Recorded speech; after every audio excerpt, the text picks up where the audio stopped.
ሰላም ሰላም ቤተሰቦች እንደምን ናችሁ? ዛሬ ኩኪስ ልሰራ መጥቻለሁ። ኩኪስ ስንሰራ የሚያስፈልጉን ግብአቶች ቂቤ፣ ዱቄት፣ ብጫው ፓርት እንቁላል እና ቫኒላ ናቸው። የተፈጨ ስኳር። ለምሳሌ እኔ ስሰራ ይህንን ኩኪስ ስሰራ 400 ግራም ቂቤ በ4 ኩባያ ዱቄት አድርጌ ነው የምለውሰው።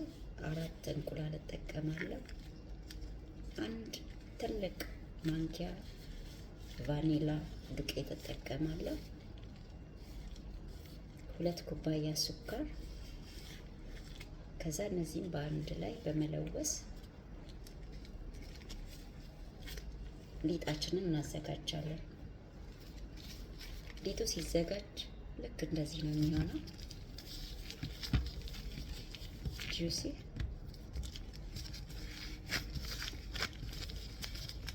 እንደዚህ ይሆናል።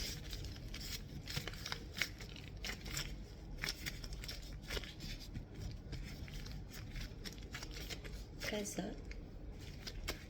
እዚህ ውስጥ እኔ ምን ጨምራለሁ? ቸኮሌት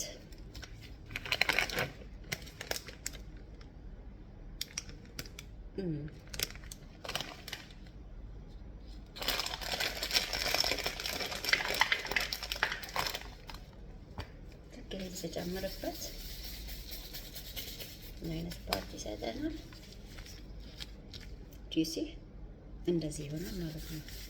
ከዛን ይሄንን በእጃችን ደቦልቦል በማድረግ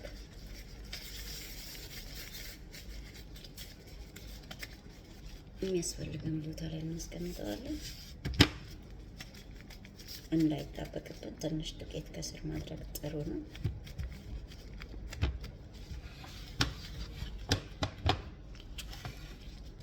ከዛ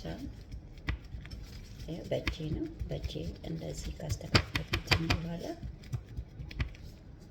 እዚህ ጋር መቁረጫ አለኝ። እናንተ የፈለጋችሁትን ዲዛይን መጠቀም ትችላላችሁ። ልብ ቅርጽ በተርፍላይ እኔ የምፈልገው ይሄን ዲዛይን ስለሆነ ያስተካከልኩት ሊጥ ላይ ይሄን ዲዛይን አስገባዋለሁ ማለት ነው። ይቆርጥልኛል።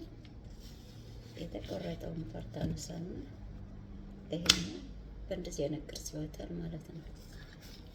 ይሄንን ቀስ ብዬ በማንሻ በደግ አደርገውና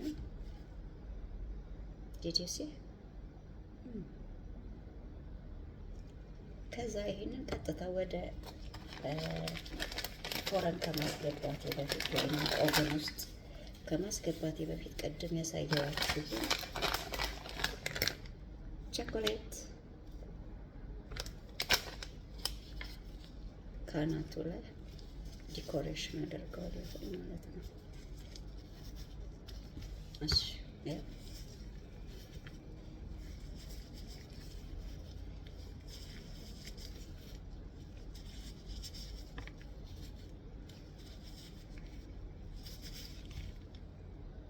Did you see?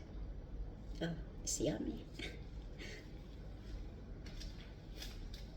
So, እንደዚህ ኩኪሳችንን ለልጆች ማዘጋጀት እንችላለን ማለት ነው። በዚህ ሊጥ እንደገና ማሙል እሰራለሁ። እንዴት አድርጌ ማሙል እንደምሰራ ይሄው ሊጡን አልጨረስኩትም።